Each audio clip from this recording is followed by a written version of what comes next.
Le Bitcoin peine à rebondir, il peine à revenir chercher sa première zone d'arrêt des 0,382 de Fibonacci. Vous le savez, lorsque le Bitcoin souhaite réaliser un bottom, un rebond, il y va avec conviction, il y va avec force et ce n'est pas ce que nous avons actuellement sous les yeux. C'est pour cette raison que vous allez voir avec moi, nous allons essayer de mettre en place un scénario. Comme vous le savez, nous sommes aujourd'hui lundi. Qui dit lundi dit clôture weekly et qui dit clôture weekly dit que nous allons mettre en place un scénario. Que pourrait-il se passer sur le Bitcoin sur cette semaine ainsi que sur les semaines prochaines? C'est ce que nous allons voir ensemble dans cette émission, alors restez bien jusqu'au bout. On va donc aller voir le Bitcoin en weekly, on va aller voir les BTC1 futurs CME, le dollar, Ethereum face au Bitcoin ainsi que Ethereum tout court. Alors si le menu vous plaît, restez bien jusqu'au bout de cette émission parce que c'est ce qu'on va aller voir tout de suite. Even when you feel low, you can still go. Even when you feel slow, you can still go. Even when there's no hope, you can still go. I never answer to no, man, I still go. Go, go, go, go, go, go, go, go, go, go, go, go, yo, go, go, go. Hello à toute la team Logique, ravi de vous retrouver dans cette nouvelle analyse du marché crypto-monnaie. On est aujourd'hui le lundi 27 juin 2022 et il est 16h43 à l'heure à laquelle je tourne cette émission. Une fois de plus, je suis vraiment ravi de pouvoir vous retrouver dans cette émission. Aujourd'hui, on va parler ensemble du Bitcoin, on va parler ensemble du dollar et on va parler ensemble un petit peu de Ethereum. On va voir un petit peu les différents scénarios qu'il pourrait se passer sur cette semaine, début de semaine. Vous le savez, aujourd'hui, on est lundi. Donc, le lundi, on a la clôture weekly qui va nous partager un maximum d'indications. Et en plus de ça, le lundi, évidemment, on a le début de semaine. Et en début de semaine, il peut y avoir pas mal de variations et il peut y avoir aussi pas mal de pièges. Donc pour cette raison, on va voir ensemble un petit peu ce qu'il pourrait se passer. Donc très rapidement en daily sur le Bitcoin, on voit que le rebond ici, à la base, a été plutôt absorbé par les acheteurs. Donc il y a bien eu ici des liquidités vendeuses qui ont été immédiatement absorbées par les acheteurs. Mais le rebond a été trop fébrile. Il a été évidemment ici totalement défendu par les bears et les acheteurs n'ont pas réussi à y instaurer énormément de momentum, donc énormément de force. Pour cette raison, on voit qu'on a la nécessité d'être rejeté ainsi que d'aller retester la demande. En plus de ça, ce rebond a eu ici un volume totalement décroissant, donc c'est ce qui pourrait s'apparenter en réalité à un range pour les vendeurs, puisque simplement sur ce rebond, les acheteurs ont essayé de mettre de la force, les vendeurs n'ont presque pas mis de force et ils ont totalement récupéré de la force, donc on va devoir vraiment surveiller ce début de semaine. Voilà pour le daily, évidemment, c'est très rapide, on est aujourd'hui lundi. Donc le lundi, on va voir ensemble, comme d'habitude, la clôture weekly. Que s'est-il passé? On voit qu'on a une première clôture weekly qui est plutôt encourageante. On a une semaine qui a été déjà dans le vert. Donc une semaine dans le vert, vous le voyez ces derniers temps, ça fait déjà ici pas mal de temps qu'on n'en avait pas eu. La dernière avait été ici le 30 mai 2022 et elle avait été totalement vendue par les bears. Donc c'est déjà ici un premier signal sur lequel on essaye de se rattacher. Les acheteurs ont réussi à gagner ici la semaine passée. Donc c'est déjà une bonne chose. En plus de ça, si on regarde, on voit qu'on a eu un combat qui a été totalement équilibré. Ça veut dire que ici, les vendeurs ont totalement revendu une partie de la mèche et les acheteurs ont racheté exactement la même partie de la mèche. Donc ici, après un chandelier japonais ici de capitulation ainsi qu'une mèche de capitulation, généralement, c'est une clôture weekly qui est plutôt agréable et qui peut nous partager un bon signal pour la suite à venir. Maintenant, évidemment, on va pas finir ici, on va d'abord vouloir jouer avec le marché et on va vouloir faire peur. Donc là, sur cette semaine, je pense qu'il y a une possibilité de combler ici la mèche précédente qui était ici au 17 647 $.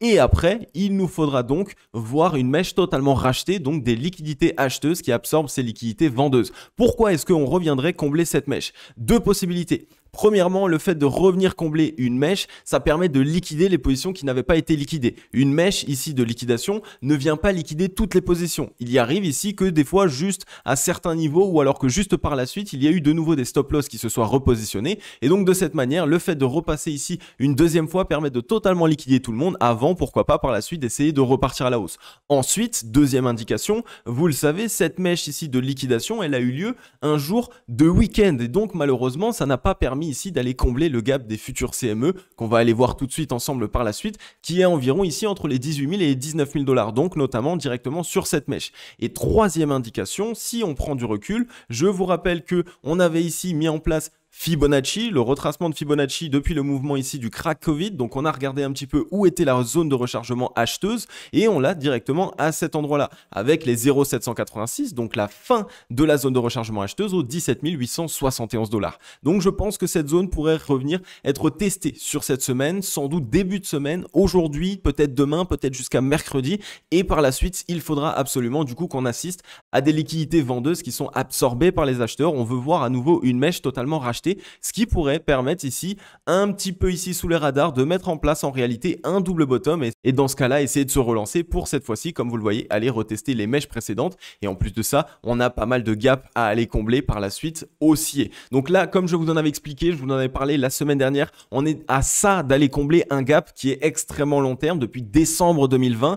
Donc ce serait vraiment particulier, vraiment bizarre de la part du marché de ne pas venir le combler. Donc on est ici à rien de le faire. Je pense qu'il va y avoir ici une attaque bear qui va revenir combler ce gap et au moins ce sera fait. Par contre, si on regarde toujours au niveau du ratio long short qui nous permet de mesurer la force qui est disponible dans un actif, on a assisté directement au retest de la zone de survente. Donc on est revenu dans la zone de survente en weekly. La zone de survente avait été retestée ici en 2018. Et une fois aussi en 2015. Donc c'est la troisième fois ici qu'on est revenu chercher aussi bas en weekly dans cet indicateur. Donc ça montre totalement que les vendeurs sont à bout de force et qu'ils sont actuellement en train de s'essouffler. Donc si on tient cette zone de rechargement acheteuse sur cette semaine encore, alors on a de grandes chances ici d'avoir de l'accumulation acheteuse avant potentiellement d'assister à une relance et à un rebond pour cette fois-ci, vous le savez, aller combler les gaps. On va aller maintenant directement sur les BTC1 futurs CME. Comme vous le voyez ici en weekly, les BTC1 futurs CME, je vais vous le montrer directement en daily.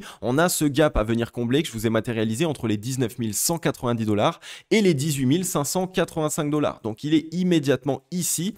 Donc c'était, comme vous le voyez ici, le 14 décembre 2020 qu'on a créé ce gap et on n'est jamais revenu les tester. Ce qu'on va faire, c'est qu'on va cliquer directement sur la flèche et elle va directement nous montrer voilà, qu'on n'est jamais revenu le tester ce gap.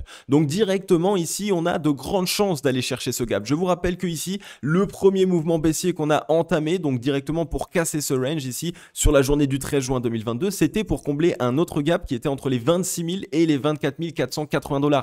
Donc lorsque le marché cherche à reset, lorsque le marché cherche vraiment à essayer de s'assainir et donc de venir taper les acheteurs, on comble les gaps. Et donc là, on a un gap à venir combler. Alors il y a encore évidemment, vous m'en avez déjà parlé, d'un gap aux 9 000 $. Est-ce qu'on va aller combler ce gap? Comme vous le savez, on l'a comblé en partie. C'est différent. Ça veut dire qu'il y a eu une mèche qui a été réalisée à l'intérieur, mais on n'est pas allé le combler en entièreté. Donc pour l'instant, on n'y est pas. On va attendre ce gap. On a de possibilités d'aller le combler. On a des possibilités d'aller le chercher. On le voit notamment sur ce rebond qui a été fébrile ici de la part des professionnels. Donc sur les contrats à terme, on a eu ici un volume totalement décroissant. Donc là encore, on attend de voir un petit peu ce qu'il se passe. Pour l'instant, on n'a aucune décision. On voit que les vendeurs peuvent commencer à essayer de se remettre en place. Donc ici, on a eu un affaiblissement et généralement, ça peut permettre par la suite de faire la dernière jambe. Alors pourquoi cette dernière jambe? Bien, vous le savez, si ici on fait cette dernière jambe, nos indicateurs MACD ainsi que RSI risquent de créer une divergence haussière parce qu'on verrait ici simplement moins de force que sur les mouvements précédents, étant donné tout simplement qu'on est en train de s'essouffler et qu'on est actuellement ici dans les bas-fonds de nos indicateurs de momentum. Donc là encore, ça permettrait de faire un W qui s'apparenterait ici avec un bottom plus bas l'un que l'autre. Donc ce serait ici plutôt le départ d'une tendance baissière. Tout le monde se dirait, OK, on va partir encore plus bas, mais nos indicateurs de momentum nous montreront sans doute qu'on a une divergence et donc que la force se dirige pour les acheteurs. Maintenant, on va aller voir du côté du dollar. Le dollar, comme vous le voyez, on est en train de réaliser quelque chose de plutôt sympathique. On casse les 0,382, donc la première zone d'arrêt, ce qui veut dire qu'on a des chances ici maintenant de revenir chercher la fameuse zone de rechargement acheteuse entre les 103 points et ici les 102,27 points. Donc c'est déjà une bonne chose, une correction de la part du dollar. Vous le savez maintenant, pour trouver un bottom sur le Bitcoin, il nous faut une correction de la part du dollar, il nous faut un affaiblissement de la part du dollar. Donc là, on est en train de casser ici ce petit triangle de compression, donc on était totalement dedans en 4 heures, voilà, ici, tac, on est en train de le casser à la baisse, on a eu immédiatement le retest avec la mèche et on est en train de céder. Donc c'est un bon signe. On est en train ici de corriger sur le dollar. C'est la raison pour laquelle je pense, et étant donné qu'on est lundi, et vous le savez, le lundi et le mardi, donc le début de semaine, c'est vraiment ici les jours préférés des professionnels ainsi que des whales pour faire peur au retail. Donc on vient créer ici un début de semaine totalement catastrophe. Tout le monde se dit c'est la fin, on va pas acheter, oh là là, ça va partir bien plus bas. Et finalement, en fait, on a des bonnes indications et on repart dans l'autre sens. Et là, à ce moment-là, tout le monde a été dupé. Et si en plus de ça, on regarde maintenant en weekly sur le dollar, c'est aussi un très bon signe. On a eu ici un énorme chandelier japonais avec ici une pression vendeuse qui a été très importante puisqu'on est passé des 105,81 points aux 104,65 points. Donc ici, les vendeurs, en plus de ça, comme vous le voyez sur la semaine dernière, ont réalisé une ravalante baissière. Donc on est en train ici de commencer une correction et c'est un très très bon signe. Comme vous le voyez, en plus de ça, on a eu des divergences baissières qui se sont mises en place sur le MACD. Donc on a totalement ici un M-top qui est en train de se mettre en place. Donc là encore, le dollar en weekly montre des signes d'affaiblissement. Donc en weekly, qui est une unité de temps très importante, on pourrait avoir une correction du dollar. Et vous le savez, une correction weekly du dollar peut emmener ici facilement un bottom sur le Bitcoin et potentiellement une reprise du marché crypto-monnaie. Donc une fois de plus, on ne FOMO pas, ce ne sont pas des conseils en investissement, mais le but va être ici de valider un maximum d'indications pour nous permettre de signaler le bottom. Et là, on est en train de valider une très très bonne indication. On va maintenant du côté de Ethereum face au Bitcoin, on est là aussi en weekly, on voit qu'on a eu ici un chandelier japonais de capitulation. Par la suite, on a totalement ravalé, donc il y a eu de la pression acheteuse directement dans la zone de rechargement acheteuse. Donc encore une fois, vous voyez un petit peu la pertinence de cette zone de rechargement acheteuse. Donc là, c'est très très bien, 3 mèches à l'intérieur, 3 mèches qui sont rachetées. Si on regarde au niveau des clôtures, on est toujours clôturé sur le même niveau. Donc là, pareil, 3 beaux chandeliers japonais qui se sont mis en place. Malheureusement, on n'a pas réussi ici à clôturer avec un chandelier japonais plein de la part des acheteurs. Ça nous aurait fait ici une belle étoile du matin. Mais comme vous le voyez, on est dans une disposition où on est revenu tester le range, la borne basse du range. On ne veut pas maintenant évidemment quitter le précédent bottom ici parce que là sinon évidemment on va s'enfoncer plus profondément dans cette zone de rechargement acheteuse. Par contre, si on y voit ici un petit W qui se met en place et une réintégration ici de ce range, ça pourrait nous envoyer une bonne indication et donc permettre ici à Ethereum de réaliser de meilleures performances que le Bitcoin sur ces prochains temps. On surveille bien tout ça, on voit qu'on est ici venu créer le déséquilibre baissier, donc on va avoir la nécessité sans doute de retester la zone de neutralité dans le momentum. Ça va donc soit nous faire assister ici à une consolidation, soit à un petit W de reprise. Et donc à ce moment-là, ça ferait quelque chose comme ça. Et donc on essaierait de se relancer. Maintenant, attention, vous le savez, la zone de neutralité, c'est la zone qui va permettre de tester la demande. Donc si on se met à consolider, qu'on revient au contact de la zone de neutralité, seulement et uniquement la cassure nous validera ici une reprise de cet indicateur. Sinon, si on n'a pas de cassure et qu'on vient juste à son contact et qu'on se fait rejeter, c'est vraiment une mauvaise indication. Et donc on a des chances ici sur le cours de partir plus bas et donc de renforcer la zone de rechargement acheteuse. Donc on est sur vraiment une période ici, à la fois cette semaine, à la fois les prochaines semaines qui vont être assez décisives sur Ether pour savoir s'il va surperformer le Bitcoin ou inversement s'il va sous-performer le Bitcoin. Donc on va bien surveiller ça et surtout on va totalement le mettre dans notre watchlist parce que vous le savez, pour ma part, je suis bien exposé à Ether.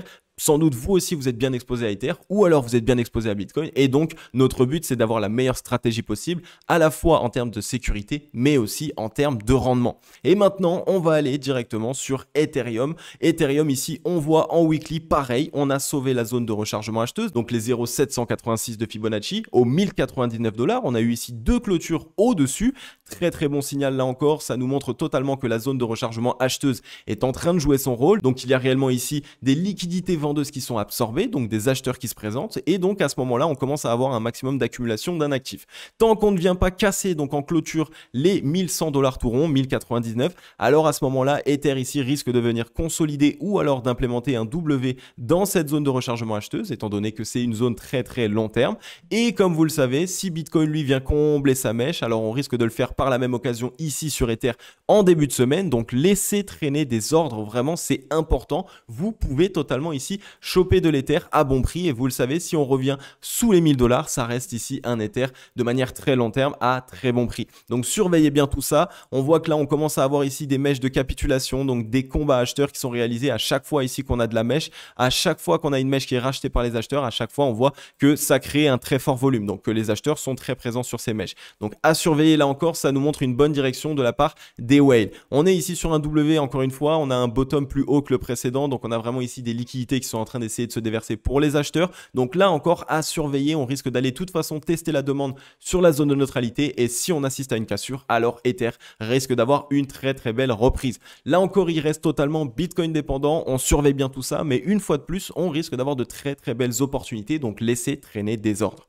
Bon les amis, j'ai terminé avec cette émission et j'ai carrément oublié tout au long de cette émission de vous demander de penser à mettre un gros like et un gros commentaire pour soutenir le travail fourni. Ça fait vraiment super plaisir. Vous êtes totalement chaud bouillant ces derniers temps, une fois de plus. Et en plus de ça, c'est pas au moment où le marché est le plus euphorique. Donc c'est vraiment vous, la Team Logic, qui êtes totalement fidèle, qui êtes là pour totalement faire chauffer les likes, les commentaires, mais aussi les vues, puisque vous êtes toujours là à essayer d'apprendre. Et moi, ça me fait super plaisir de pouvoir au quotidien vous partager des informations. Si toi qui regardes cette émission, si tu n'es pas encore abonné, je t'invite simplement à t'abonner et à activer la cloche. C'est totalement gratuit, s'abonner sur YouTube. Évidemment, c'est totalement gratuit. Ça soutient le YouTubeur et en plus de ça, ça va te permettre à toi d'avoir un maximum de nouvelles connaissances sur le marché crypto-monnaie. Je t'expose et t'analyse au quotidien ce marché, donc pour que tu puisses investir avec un maximum de sérénité. Donc voilà, en tout cas, on va passer directement à la conclusion comme d'habitude. C'est parti.